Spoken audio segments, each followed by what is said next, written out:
정말 이해할 수 없고 속 터지는 일이 있습니다. 어제 이하상 변호사라고 있어요. 이 사람 여러분들 보시면 금방 알 텐데요. 그동안 참 저게 변호사 맞나? 우리가 그런 생각을 많이 했던 자거든요.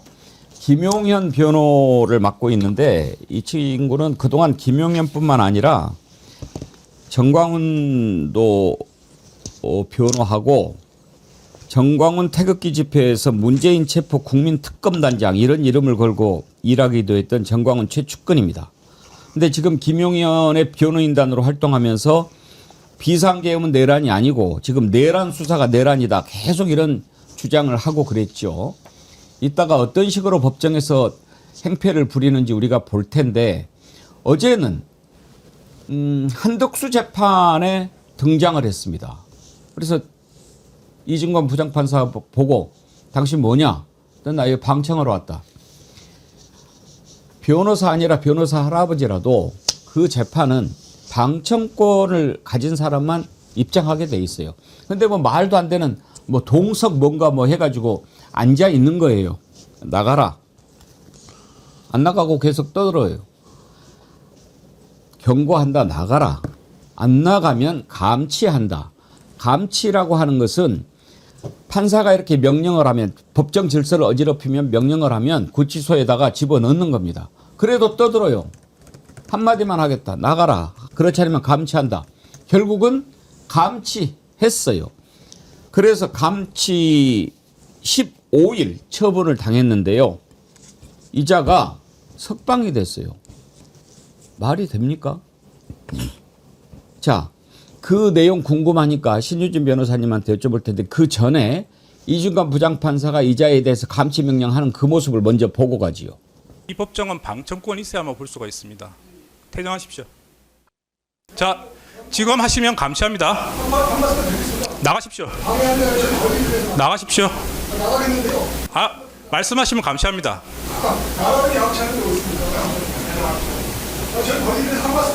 나가십시오. 자, 감시합니다. 감시합니다. 아, 그 구검 장소에다 유치하도록 하겠습니다. 자, 저렇게 감치를 했거든요. 그랬는데 이제 감치하면 판사가 명령한 거니까. 근데 서울구치소에서 이제 그 입감 절차라는 게 있지 않습니까? 그러니까 이름이 뭐냐, 직업 뭐 이런 것을 이렇게 물어보니까 얘기를 안 해요. 그러니까 서울구치소가 인적사항이 특정되지 않았다면서 수용을 거부한 거예요. 그러니까 재판부가 어쩔 수 없이 지금 집행명령을 정지하고 석방을 하라고 그랬는데 아니 이게 말이 됩니까? 신유진 변호사님. 이게 저는 도저히 받아들일 수가 없는데요. 일단 감치 재판에서도 자신의 인적 사항에 대해서 말을 하지 않았습니다. 그렇지만 감치 재판에서 특정할 수 있는 범위 내에서 다 특정을 했고요. 한 명은 이름도 특정이 됐습니다. 그리고 서울구치소에서 인적 사항이 특정되지 않았다고 하는데 지금 보도가 다 나왔습니다. 한 명은 이하상 변호사, 한 명은 권우현 변호사입니다. 그런데 인적 사항을 말해주지 않으면은 수용할 수 없다는 거는 이건 상식적으로 생각해 보십시오. 말이 안 됩니다. 왜냐하면 현행범을 잡았어요. 근데 현행범이 인적 사항을 말하지 않고 가만히 있어요. 아무 말도 안 하고 가만히 있어요. 현행범이에요. 그런데 그러면은 아무 말도 하지 않고 주민번호가 특정이 되지 않았으니까 우리는 구치소에서 수용할 수 없습니다 하고 석방해 줍니까? 이러면 안 됩니다. 인적 사항이 특정되지 않았다라고 하면은 대기를 시키고 특정할 수 있는 게 시간이 걸리더라도 특정을 해서라도, 그리고 자체가 특정이 안 됐다고도 보기가 어려운 게 한 명이 이름이 특정됐고 그 상황, 그 신병을 그대로 인쇄해서 그대로 넘겨받았는데 그중에 사람이 바꿔치기 될 리가 없지 않습니까? 예를 들어서 범죄를 저질렀어요. 나중에 잡았어. 근데 범인이 바꿔치기 되는 경우가 있기 때문에 인적사항을 특정하려고 하는 거예요. 근데 이거는 그렇지가 않습니다. 현장에서 그대로 법정 경위가 신병을 확보했고 그대로 넘겨줬어요. 근데 뭐가 인적사항이 특정이 안 됐다는 겁니까? 앞으로 현행범들 그럼 다 말하지 않으면은 특정 안 됐다고 합니까? 그러니까요. 만도리님 특정을 못해? 말이여 방구여. 혁이맘님 뉴스를 보고도 안 믿어졌어요. 이게 서울구치소 진짜 어이없네요. 아니 지금 이런 식이라고 한다면 예를 들어서 법원에서 감치 명령을 받아가지고 갔는데 인적사항 말씀하세요. 말 못해요. 그럼 누군지 모르겠네. 돌아가세요. 이렇게 한다는 얘기가 되잖아요. 그러니까 이 현상만 보면 예를 들어서 교도행정은 관할하는 부처가 법무부가 아니라 다른 곳인가? 그리고 사법행정이라는 게 법무부와의 이 관계가 전혀 없는 완전 동떨어진 행정기관인가? 뭐 이런 생각이 들 정도로 지금 일반인들이 보면 사법행정과 교도행정이 어떻게 이렇게 따로 놀까라는 의문을 당연히 갖지 않겠습니까? 그러니까 저건 서울구치소에서의 문제인지 아니면 법기술자들이 고도로 그걸 활용을 해서 그걸 빼먹었다고 표현하는 게 좀 적절한지 모르지만 그거인지 그 이하상 변호사 저자는 다른 재판에서도 재판장과 거의 설전을 벌이었던 장면이 뭐 불과 며칠 전 사안이잖아요. 그러니까 그 법기술자로서의 본인의 뭐 교묘한 기능을 지금 최대한 활용한 거다 이건데 어떻게 보면 재판부가 지금 실컷 정의를 세우겠다고 나서놓고 휘둘린 꼴이 돼버려서 사후 조치가 반드시 뒤따라야 될 것 같습니다. 이게 실무적으로도 굉장히 이상한 게 서울구치소가 저희가 그 예전에 이제 집회 시위를 하다 보면 집단으로 연행되는 경우가 있잖아요. 네. 해산 명령이 어쩔 수 없이 불응해야 되는 상황이 있었습니다. 전두환 노태우 때도 그랬고 또 이명박 박근혜 때도 그랬고 윤석열 때도. 그러면 저희가 이제 뭐 10명, 20명이 연행되면 종명지에서 가면 이제 저처럼 좀 순한 사람은 금방 저 안진걸입니다 말하고 빨리 이제 풀어주세요 이러는데 이제 야무지거나 그 옛날 말로는 근성 있는 친구들이나 선후배들은 진술을 거부하고 신원을 확인 안 해주는 거예요. 그럼 절대 안 풀어줘요. 안 풀어주죠. 오히려 강제로 지문날이 나고 사람 알아내려고 해갖고 그게 인권침해 시비가 있었는데 경찰의 일관된 입장은 뭐냐면 일단 현행범으로 체포된 그러니까 집시법 위반 사범으로 현행범 체포됐으니까 못 풀어준다는 거예요. 절대 우리가 말 안 해. 누군지 말 안 해주고 진술도 거부해요. 그럼 누군지 뭐 특정이 안 되잖아요. 솔직히 특히 막 수십 명이 연행됐는데. 근데 경찰 절대 안 풀어주고요. 심지어는 지문을 강제 날인해가지고 그걸로 사람 신원 특정해가지고 얘는 수배자다. 얘는 주동자다 해갖고 그렇게 처분한 적도 있어요. 물론 그건 인권 침해 행위라는 논란이 많았지만 이 현행범을 이렇게 풀어주는 경우는 있을 수가 없는 거죠. 그리고 이중관 부장판사가 이하상을 왜 모르겠습니까? 사실 이중관 부장판사가 이제 우리가 쭉 다뤄보겠습니다만 마음속에 그런 게 있는 것 같아요. 우리도 이렇게 조직 생활을 해보면 무슨 일을 한다고 하는 사람이 어떤 자인지 알거든요. 너는 내가 다 안다. 그러니까 이중관 부장판사가 보기에 직위원이나 이런 자들을 보면서 마음속에 너도 판사냐? 이런 생각 분명히 할 것 같아요. 윤경호 소장님 이런 얘기 좀 그렇지만 우리가 기자 생활하다가 그런 놈들 있잖아요. 네가 기자냐? 이런 질문하는 사람들 있지 않아요? 글쎄 말입니다. 그러니까 그 동료가 동료를 사실 욕하긴 그렇지만 그 상황에서의 그 질문의 의도라든지 그 행동의 어떤 저의가 사실 보이긴 하거든요. 그러니까 그 이하상이라는 변호사가 아까 그동안 해왔던 행태들을 쫙 보면 그리고 직위원이 그 상황에 변호인들에게 오히려 아부를 하는 것 같은 그런 표현들 이런 걸 보면 이 양측이 얼마나 서로 지금 짜고 치는가 이걸 참 느낄 수 있는데요. 그거에 우리 이중관 부장판사는 딱 대비되는 모습이잖아요. 그러니까 저는 아까 거듭 말씀드립니다만 이게 만약에 이 상태에서 특정인 지정이 안 됐다고 해서 그냥 넘어간다. 그러면 이런 자는 또 와서 이런 행태를 되풀이하지 않겠어요? 되풀이하는 건 뭐예요? 이 이중관 부장판사가 주도하는 이 내란 재판의 권위를 무너뜨리려고 하는 그런 짓이니까 사후 조치를 반드시 해야 됩니다. 그러니까 이중관 부장판사가 그동안 쭉 봤을 거예요. 그러면서 이하상이라고 하는 자가 김용현 재판에서 어떻게 하는지 어떻게 개판을 치는지 이건 완전히 재판을 개판으로 만들고 그랬어요. 여러분들 그동안에 몇 번 보셨는데 저는 좀 많이 봤거든요. 완전히 이거는 재판정을 그냥 무법천지로 만들어버리는 짓을 계속 하더라고요. 심지어 최근에는 어떻게 했습니까? 밥 먹고 합시다. 밥 먹는 거 권리인데 왜 이걸 방해해요? 이렇게까지 막 떠들고 또 자기가 막 저 질문하세요. 이런 식으로 사회까지 보고 그랬던 자예요. 이하상 변호사 하는 거 한번 보여주세요. 저희 신문 사항이 부족합니다. 저희가 다른 사건 같은 경우에는 증인 신문 사항을 넉넉하게 15부, 10부씩 이렇게 준비를 해오고 있습니다. 지금 못 받은 변호인이 있습니다. 일단 주신문이라도 진행을 하겠습니다. 증인이 지금 오전 내내 기다렸는데. 주신문을 진행하시겠다고요? 예. 2시가 넘어가면 장관님 식사 문제도 있고 해서 좀 애로가 있을 것 같은데 재판장님 그 정도 좀 탄력적으로 해주시죠. 기다리신 분한테 좀 죄송하긴 하지만 저희 다른 사정도 있고 해서 그렇다고 변론을 짧게 할 수도 없지 않습니까? 일단은 진행을 하겠습니다.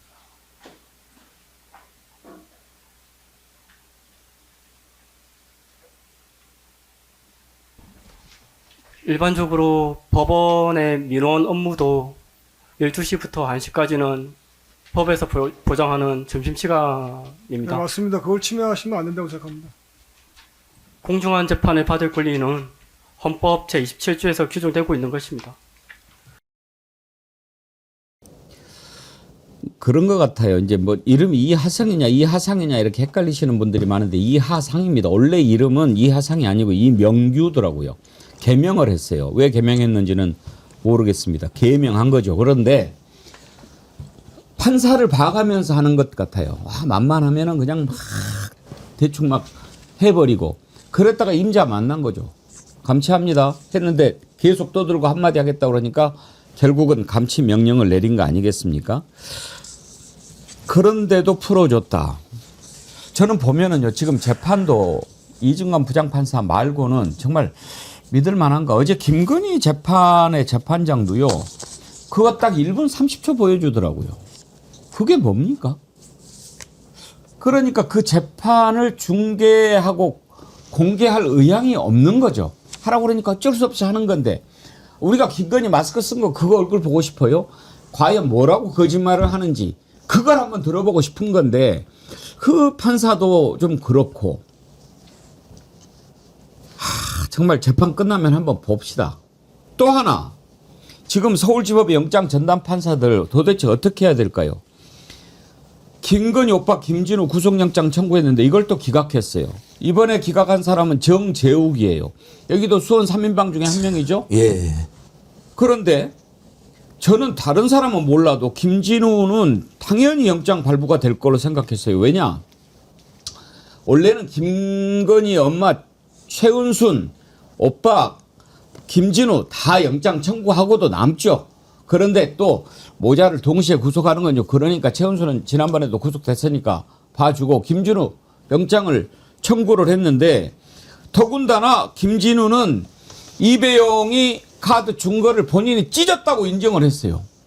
찢어버렸다. 그런데 왜 찢었냐? 나 그렇게 중요한 건 줄 모르고. 증거 인멸한 거 아닙니까? 그런데 그걸 주된 혐의가 충분히 소명이 안 됐다고 풀어줘요? 이건 또 어떻게 봐야 돼요, 신유진 변호사님? 전혀 납득할 수가 없고요. 사실은 영장 전담 판사들의 지금 대놓고 특검 수사를 아예 길목을 막고 있다. 그렇게밖에 볼 수가 없습니다. 아니 그 이배용이 누군지 몰랐다라고 해서 그 카드 내용을 읽지도 않고 묻지도 아무것도 모르는 상태에서 찢었습니까? 아니지 않습니까? 근거북이랑 같이 있고 이게 근거북이는 그냥 재물이니까 다만 이 카드가 문제구나. 딱 선별적으로 해서 그거를 훼손한 거잖아요. 누가 봐도 이 사건에 대해서 압수수색이 나올 것이다. 아니면은 이 사건이 압수수색이 나오지 않아도 이 사건에 대해서 지금 관련된 사건 계속 뭔가를 받아서 금품 수수한 걸로 인해서 재판을 받고 있으니까 이것도 곧 압수수색이 될 것이다. 라는 것 때문에 찢은 거잖아요. 훼손한 거잖아요. 이배용이라는 사람이 뭐 하는 사람이고 뭐 하는 정확하게 안다 모른다를 떠나서 명백하게 증거인멸을 했는데 특히나 증거인멸은요. 구속영장 발부에서 가장 중요한 사유입니다. 그런데 이렇게 떡하니 풀어주면서 또 마치 주된 혐의에 대해서도 소명이 다 안 됐다라는 식으로 하면은 이거는 수사 자체를 이건 흔들고 뒤집고자 하는 그런 의도가 아니고서는 이런 결정을 내릴 수가 없다. 이렇게 보여집니다. 그런데요, 신유진 변호사님한테 네. 질문 하나 왔는데 이은주 님이요. 김용민 의원 말에 따르면 특검법에 다른 곳에도 영장 청구를 가능하게 해놨다고 하던데 네. 왜 특검은 꼭 중앙지법에만 영장 청구를 해서 이 사단을 만드는 겁니까? 남부지법이나 이런 데 영장 청구할 수도 있는 것 아닙니까? 그렇게 물어보시는데. 그런 점에 대해서는 아마도 지금 이제 쭉 특검에서 하는 그런 사건들에 대해서 전부 다 중앙지법으로 영장을 청구했기 때문에 건 바이 건으로 다른 곳에다가 영장을 청구하는 것이 아무래도 너무나 이게 튄다라고 보여지기 때문에 굳이 그렇게 하지 않는 것 같아요. 그리고 사실 특검이 잘못한 게 아니라 법원이 결정적으로 길목을 막고 있는 것에 대해서도 국민들이 계속 지금 쌓아가는 거 아닙니까? 마일리지를. 그런 것을 특검이 오히려 다른 쪽으로 청구해서 특검에게 뭔가 그러면은 문제가 있거나 특검이 뭔가 그렇게 한 화살을 돌리는 건 잘못됐다. 그렇게 보여집니다. 아니 그러니까- 안진걸 소장님, 네. 김진우를 기각한다. 이건 좀 상상. 요것은 두고도 문제가 될 겁니다. 이 정재욱이 계속 풀어주는 판사 중에 한 명인데 뭐 제가 더 강력대응하는 김진우 이 사건은 저희가 직접 고발했기 때문에 너무 잘 알고 있죠, 여러분. 팩트가 너무 명료합니다. 800억대 매출을 올렸고요. 원래 시행 경험도 없는 자들 또 LH에서 개발하려고 했던 것을 민간이 독점하면서 성남에서는 이재명 시장이 5,503억이라는 기적적인 숫자를 사전에 안수했을 때 양평에서는 정반대로 아예 민간에 다 특혜를 주고 떠넘기고 공익환수는 한 푼도 없었습니다. LCT랑 같이요. 여러분 그렇게 비교하면 편하잖아요. 그런데 마지막에 법에 의해서 개발부담금 18억은 최소한 이득이 100억 안팎으로 되니까 그 18억은 부각이 되는데 그걸 두 번의 이의신청으로 문서를 속이고 공무원하고 짜웅이 돼갖고 영원으로 만든 사건으로 처음에 윤석열 때 검찰이 1개월 공무집행으로 방해만 불구속 기소, 사무소적으로 불구속 기소해서 제가 다시 고발해가지고 이것은 국고 손실이다. 그다음에 엄청난 배임이 발생했다고 공무원들의 이렇게 해서 이게 특검이 제대로 영장을 청구한 거거든요. 그리고 팩트가 다 확인이 됐고 중대한 범죄입니다. 18억이나 되는 돈을 빼돌린 건데 거기에다가 200억 카드 찢었죠. 그다음에 인사청탁이나 인사개입의 결정적 직권 등 경찰들 이력이 적혀있는 경찰 카드를 버렸습니다. 이것은 누가 봐도 증거인멸이잖아요. 이완합의 그림도 자기 장모한테 그렇죠. 가서 숨겨놨습니다. 그냥 이것은 그냥 법조인이 판사 그냥 초임 판사 봐도 이놈 보게나 이거 죄는 중대한데 거기다가 자꾸 죄를 부인하고 그 다음에 온갖 증거를 지금 빼돌린 역할을 했네. 그리고 7시간 김건희 노출을 봐도 김건희랑 매우 특수한 게 친오빠라서 특수한 게 넘어가지고 여러 이권에 개입했고 이명수 기자가 우리 인터뷰 한번 해요. 그러니까 윤석열 인터뷰 한번 하니까 우리는 나는 대통령이니까 너무 바쁘니까 우리 오빠랑 해라 하면서 깊숙이 윤석열 김건희 권력에 개입한 것을 여러 정황에서 알 수가 있거든요. 이 김진우는. 그러면 이 사람 신병 확보했어야 되는 거죠. 그러니까 이제 뭐 인신구속을 신중하게 뭐 있다 이 얘기를 하겠지만은요. 한번 우리가 봐야 됩니다. 지금 서울중앙지법에 영장 전담 판사가 4명이 있습니다. 근데 그 가운데 3명은요. 남세진 부장판사 빼고 이 3명은 조의대가 갖다가 꽂아놓은 판사입니다. 이 자들 한번 보십시오. 이정재, 정재욱, 박정호. 이 자들을 수원지법에서 통으로 거기다가 박아놨어요. 수원지법이 뭡니까? 이재명 수사 전담했던 그 재판부예요. 거기에 있던 놈들을 그대로 꽂아놨어요. 자, 그리고 줄줄이 기각시킵니다. 한덕수를 시작으로. 그렇게 했던 자들이에요. 그래서 뭐를 해도 자 보십시오. 자 김진우 기각해. 또 다 기각하잖아요. 그러면은 조이대, 지기현 이 세 사람 같이 움직인다고 생각을 하는 것이 합리적이겠습니까? 같이 움직인다고 생각을 안 해야 되겠습니까? 저는 한번 가장 합리적인 우리 윤경호 소장님한테 물어보고 싶어요. 그러니까 조의대의 뜻을 잘 받들어 모시는. 그러니까 굳이 천대엽 법원행정처장이나 아니면 중간에 누군가의 메신저가 전달을 하지 않아도 이 세 사람은 조의대의 뜻이 이런 거다라는 걸 알아서 받들어 모시는. 그러니까 저는 저 주혐의가 충분히 소명 안 됐다. 저 논리를 충분히 반박할 수 있었을 텐데 물론 당연히 마이동풍이었겠죠. 그러니까 안진걸 소장님께서 잘 설명하셨습니다. 특가법상의 국고 손실 하나, 그다음에 횡령, 그리고 가장 중요한 증거인멸 있잖아요. 이 증거인멸에 해당되는 게 예를 들어서 이배용 관련 이배용이 건넨 카드를 찢었다든지 아니면 경찰 관련 인사자료 카드를 찢었다든지 이것도 있지만 김상민 검사가 뇌물로 바친 이우환 화백의 그림 그걸 장모집에 갖다 숨긴 거 그거 하나만으로도 다른 사람이었으면 증거인멸로 이건 무조건 구속영장 발부가 되는 거죠. 그러나 이렇게 번번이 기각이라는 건 조희대 대법원장의 뜻을 알아서 받들어 모시는 3인방이 그 자리에서 지금 회방을 놓고 있다. 그걸 여실히 지금 입증을 한 거죠. 정말 그런 생각 들어요. 이진관 부장판사 아니었으면은 저는 여러분 다시 한번 한번 그냥 생각해 봅시다. 단순하게 만약에 지금 조희대가 저렇게 짜고 직위원이 시켜가지고 여러분들이 설마 하지만 아니 윤석열이 내라는 뭐 예상하셨습니까? 비상계엄 어떤 미친 자가 할 거라고 생각하겠습니까? 그런데 상상하지도 생각할 수도 없는 일들을 당했지 않습니까? 윤석열이 비상계엄으로 내란하는 거 보셨지 않습니까? 거기에다가 민주당 대통령 후보로 확정이 됐는데 그 대통령 후보 자격을 박탈시킬 수 있도록 파기 환송을 시켰지 않습니까?